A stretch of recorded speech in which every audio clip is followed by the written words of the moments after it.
We back with another one.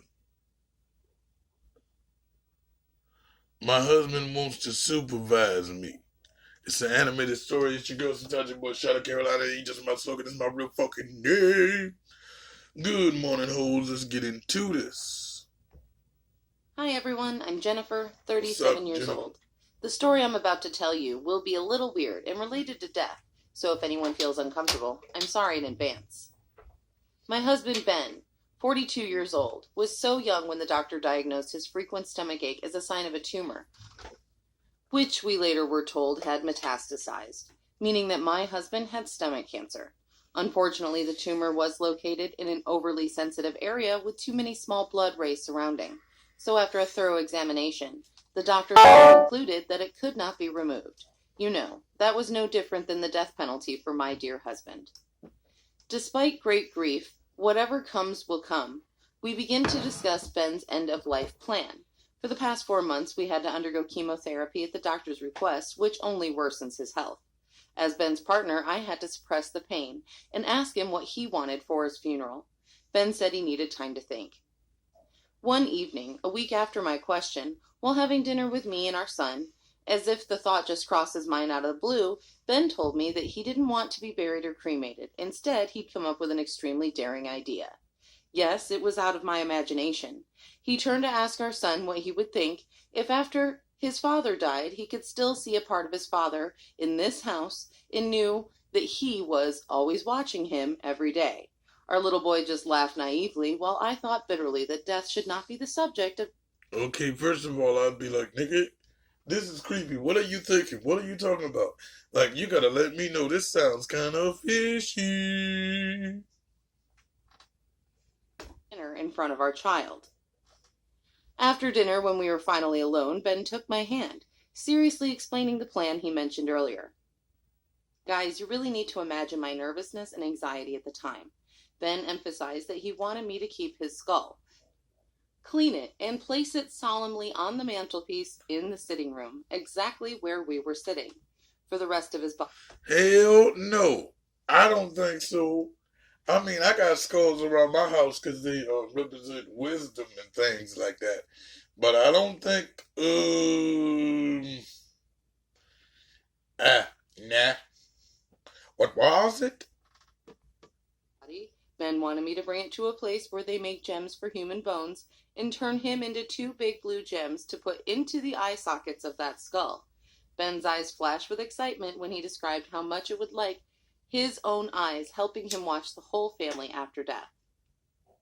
And he wanted that skull to be passed down through our family generations. Can you imagine how stunned I was to hear those delirious words? Ben always had such an emotionless sense of humor, so when he said his odd request in the meal, I thought he was joking. Yet, seeing Ben's face now, I knew he was being serious, and I knew I had to intervene. I sat up straight, trying to tell Ben that the crazy idea would make me extremely uncomfortable. Our children certainly will not want to literally hold their parents' skulls in the house they still live in. Not even letting me finish, Ben held onto my shoulder and emphasized that he was serious. My God, he even asked me to do the same thing to my skull when I died, so that we could be on the fireplace together. This is beyond my wildest imagination.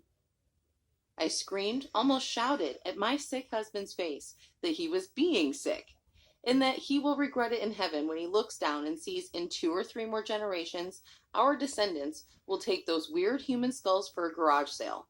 Or even worse, they might just throw them in the trash. The moment I bluntly rejected Ben's request and shouted at him, I immediately regretted it because for the first time since he knew his condition, I saw Ben cry. In tears, Ben told me that his request was his last will, yet I cruelly rejected him so coldly. That very moment, I couldn't bear the grudge anymore. I quietly hugged him tightly in my arms, feeling really sorry for him. Now, she wasn't supposed to do that because he was dying. So, either way, if she did it or not, he won't know. And then how the hell she's going to hold over his head that when he dead in heaven, that two or three generations is going to use those skulls and sell them at a garage garage sale, man. What kind of bitch is this bitch, man? Bitch, the door. What the fuck? told Ben I would be willing to follow any of his wishes, putting an end to any arguments about this weird subject. However, my friends, I have to say that I am a selfish person. I couldn't give in to Ben's request. I love my husband earnestly, and just thinking about someone chopping off my husband to give me his bones and skull was enough to destroy me. Not to mention that for the rest of my life I'll have to stare at that skull with blue, protruding eyes in my own living room. Ben's idea of that weird skull haunts me even in my sleep. Now, when I'm sitting here telling you my story, my husband is still alive and receiving more treatments at the hospital. But I am hiding an unspeakable secret from him that I intended to organize a simple cremation after Ben's death and spread his ashes in a clear place, like on a hill or sea. But my heart is still too entangled because that intention of mine seems very sneaky and dishonest with my ill-fated husband. After all, I want my husband to feel listened to, respected, and loved. But you must agree with me, right? How can I comfortably live with a skull with blue eyes like that for the rest of my life? What do I do, guys?